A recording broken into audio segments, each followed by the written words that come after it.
액션 let's go 저 건물을 찾으러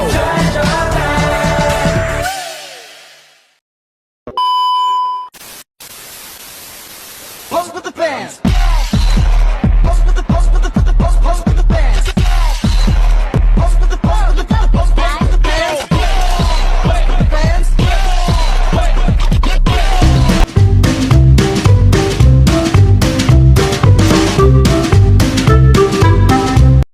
Selamat siang Bu. Iya. Saya perwakilan dari kampus Universitas Indonesia TGRI, di kelompok kami juga datang kami di sini untuk melakukan observasi wawancara mengenai kurikulum pendidikan. Mungkin dari kami kan memang dari mata kuliah kurikulum pendidikan, terus ditugaskan dari dosennya untuk melakukan wawancara tentang kurikulum pendidikan ini ke sekolah.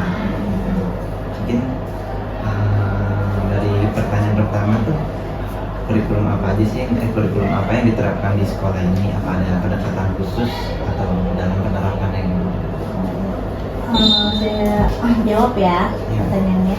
Jadi di SMK Merah Putih ini kurikulum yang dipakai itu ada dua. Untuk kelas 12 itu masih menggunakan kurikulum 2013, dan untuk yang kelas 10 dan 11 itu menggunakan kurikulum Merdeka. Ya, untuk penerapannya, pendekatannya kita yang pertama-tama pasti memberikan sosialisasi dulu kepada guru-guru dan juga kepada orang tua dan juga murid. Boleh dijelaskan Ibu perbedaan kurikulum yang sekarang dan yang sebelumnya? Apa ada perubahan yang signifikan dalam metode pengajaran atau materi pelajarannya? Ya, kalau dalam kurikulum perbedaan untuk kurikulum K13 dengan kurikulum Merdeka ada perbedaannya. Mungkin yang sangat jelas itu perbedaannya di program proyek P5-nya, ya, profil belajar Pancasila. Nah, jadi kalau yang K13 itu kan tidak ada proyek profil Pancasila ya. Kalau yang kurikulum Merdeka itu ada proyek P5-nya, dan juga kalau dari pelajarannya memang ada perubahan juga. Jadi kalau untuk produktifnya dia lebih pelajarannya nggak terlalu banyak kayak K13 kemarin. Jadi untuk pelajarannya lebih sedikit, tapi untuk muatan materinya lebih banyak ke penerapan ke keterampilan. Berarti lebih aktif ya Bu? Ya, jadi siswanya lebih aktif juga. Sebenarnya tahun kemarin juga aktif juga, cuman ini memang lebih fokus ke siswa. Kalau yang sekarang terpusat ke siswa yang kurikulum Merdekanya daripada yang K13. Jadi anak punya pengalaman sendiri juga ya Bu? Jadi kurikulum Merdeka ini difokuskan ke ke minat anak, ke bakat anak. Jadi anak guru itu mengajar hanya sebagai fasilitator gitu ya. Jadi kalau dulu kan guru menyampaikan materi terus ya, tapi sekarang enggak. Jadi kalau kurikulum Merdeka itu anak yaitu yang tadi sebutin aktif di kelas, lebih aktif ya. Jadi dulu ya sekarang juga sudah pakai belajarnya kan pakai Infocus gitu ya. Jadi anak-anak yang lebih kreatif lah gitu. Gurunya juga disuruh kreatif juga. Nggak cuma siswanya aja ya. Betul. Itu aja perbedaannya. berarti emang kurikulum ini bisa menimbulkan mengangkat bakat dari siswanya gitu. Iya, bisa. Karena memang di kurikulum Merdeka itu kan memang sebenarnya untuk ada mata pelajaran peminatan itu ya. Nah, itu mereka boleh memilih gitu minatnya di mana. Cuma misalkan di OTKP nih, di PLB sekarang yang K13 yang kurikulum Merdeka itu di MPLB itu ada misalkan pelajaran peminatan. Harusnya kan siswanya nih minat pelajaran apa, tapi sudah kita tentukan aja. karena kalau misalnya itu pertama sumber dayanya juga masih susah juga ya. Kalau kita memang bisnis sekarang itu di bisnis digital. Iya, jadi sudah kita tentukan aja bisnis digital. Harusnya ada beberapa poin, nanti anak yang memilih, ada beberapa mata pelajaran, tapi di sini kita belum ada pemilihan untuk peminatan, sudah kita tentukan aja. Berarti peminatannya di bisnis digital. Iya. Kalau yang di TKJ itu desain grafis, itu kan ada.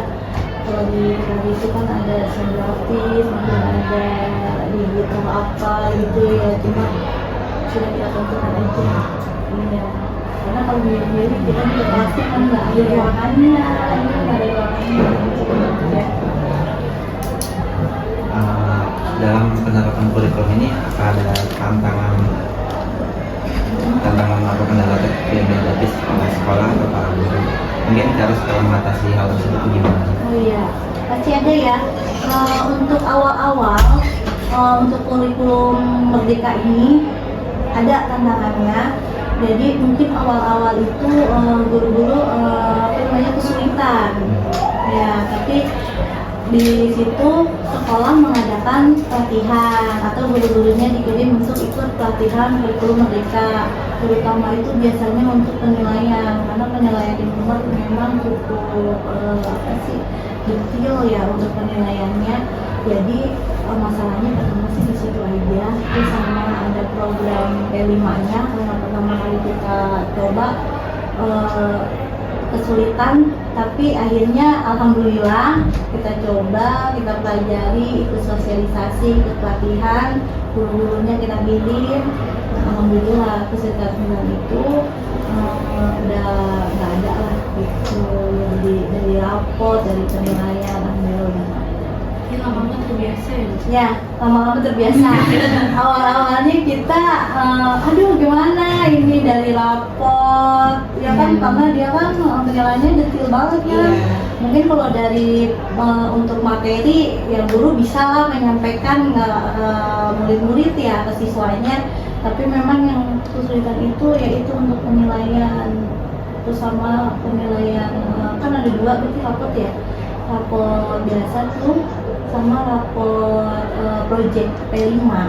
Jadi pertama itu untuk penilaiannya kesulitannya itu aja sih. Cuman alhamdulillah kita sudah 3 tahun ini pakai Kumel, alhamdulillah udah bisa berjalan dengan lancar. Kemarin kita baru ada project P5. Ibu, selanjutnya apa program pendukung yang disediakan di sekolah untuk membantu siswa beradaptasi dengan kurikulum Merdeka ini? Itu yang membantu ya dari sarana dan prasarana. Jadi kalau misalkan di kelas kita sudah menggunakan semua kelas pakai Infocus ya. Jadi udah ada Infocus dalam kelas. Kemudian juga untuk proyek P5 ini juga alhamdulillah ketika kita ada proyek didukung sama sekolah penganiasan. Karena kalau kita cuma ada proyek tapi nggak didukung kan repot ya.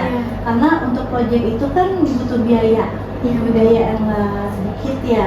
Jadi untuk sarana dan prasarana itu sangat didukung sama dari yayasan, dari sekolah. Jadi alhamdulillah bisa terlaksana gitu. Capek lah ya?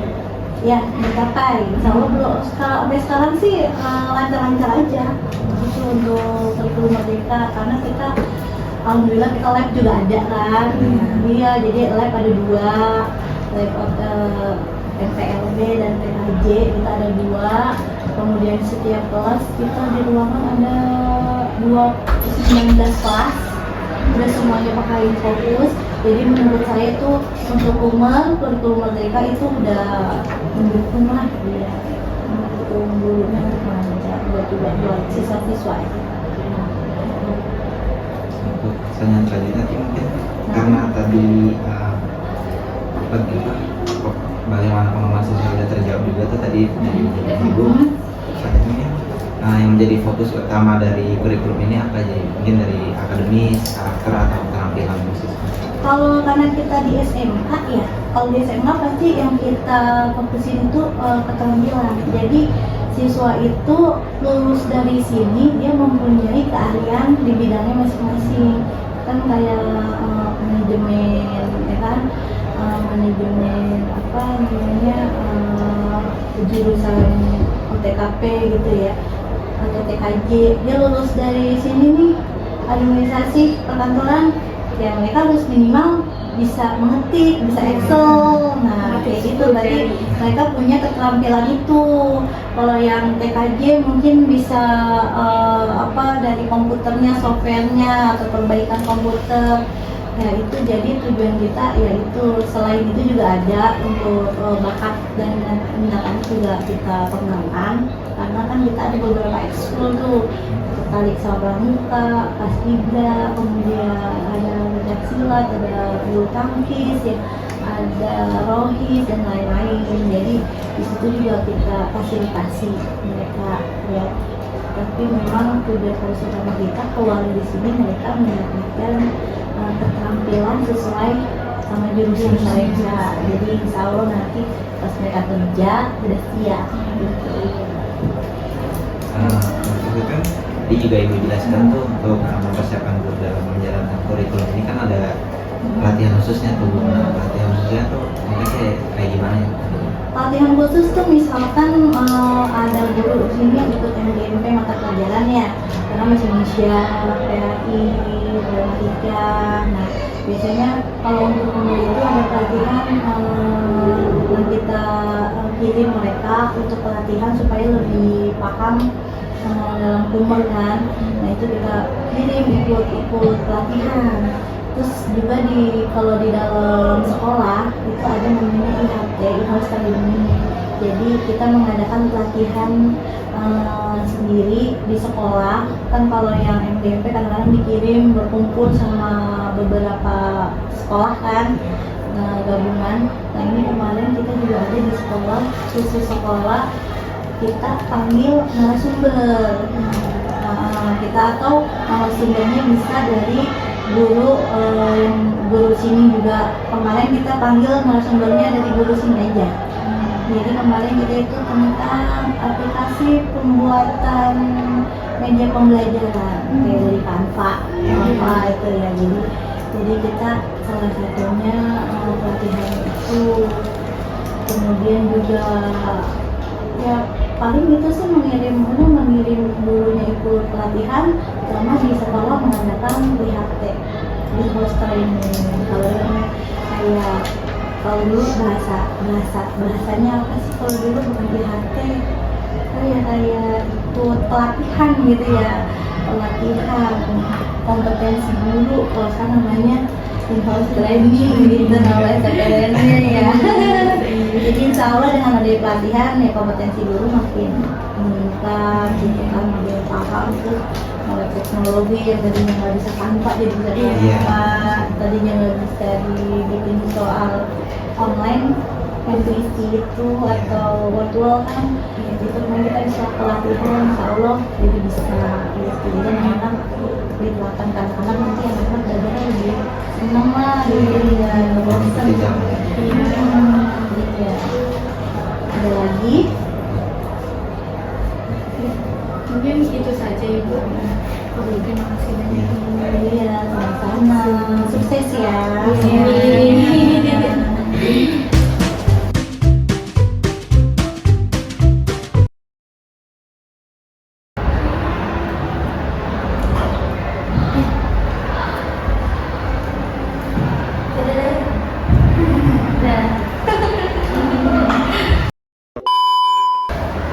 Yang adik-adik sekalian, saya Dani, perwakilan dari kampus Universitas Indonesia Media Republik Indonesia.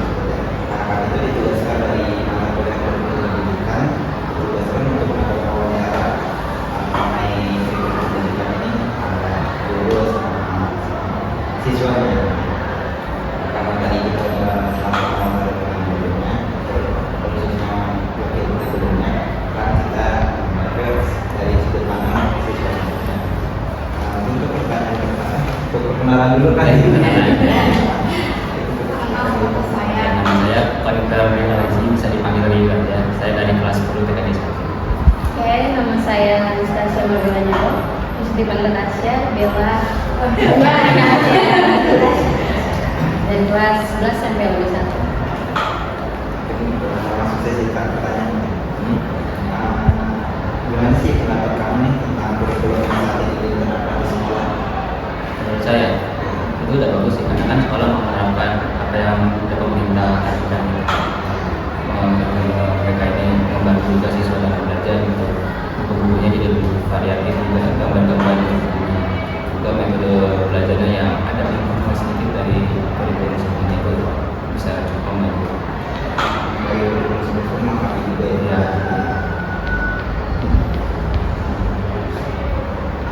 Kamu merasa kurikulum ini membantu kamu dalam memahami materi pelajaran dengan baik? Ya, enggak juga sih. sebagian dia, sebagian pelajaran yang membantu, sebagian tidak. Karena kan walaupun ada sedikit improvement dari kurikulum sebelumnya gitu kan, tergantung dari mahasiswa juga apakah dia mau belajar juga atau enggak. Tapi kalau dibilang membantu, cukup membantu sih, dilihat dari visual, animasi, video-video gitu.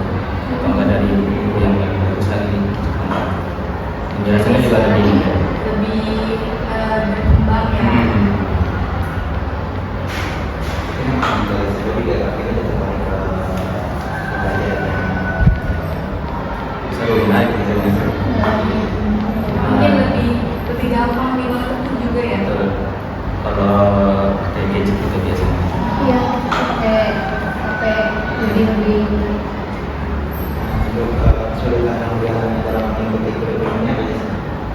kesulitan. Kesulitan mungkin dana kali. Banyak praktek soalnya. sama ini kawan bisa guru-guru sekarang tuh kayak ini kan udah kurikulum baru, jadi kalian belajar cuma ngapal gitu. Siswanya harus aktif ya. Iya. Baik. Apakah metode pelajaran yang diterapkan oleh guru sudah sesuai dengan cara belajar kamu, atau ada yang perlu diperbaiki lagi? Jadi menurut kalian aja. Dari metode belajar kayak apa guru mengajar gitu kan, sebenarnya nggak ada masalah sih, udah bagus.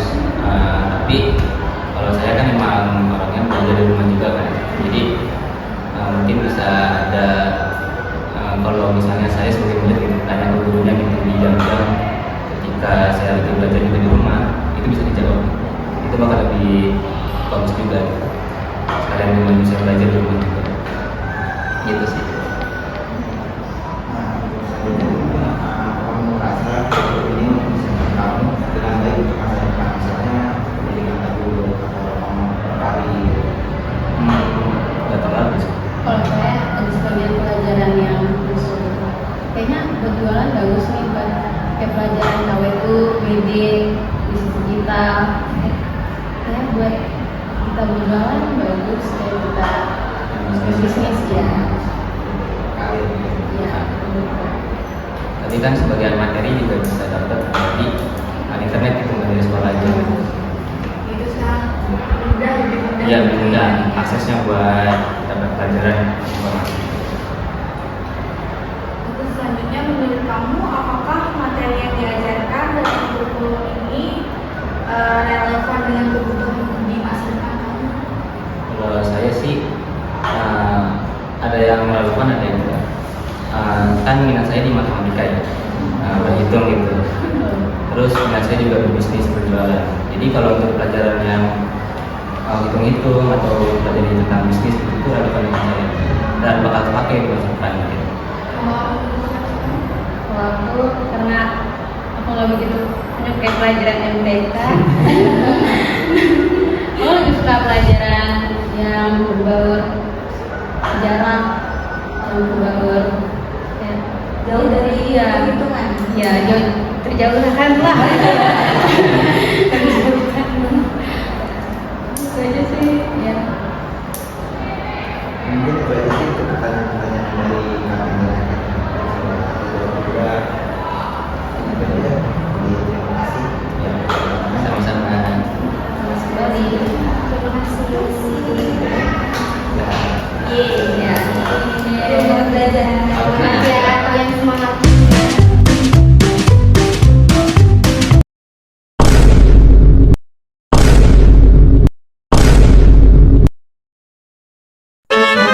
Thank you.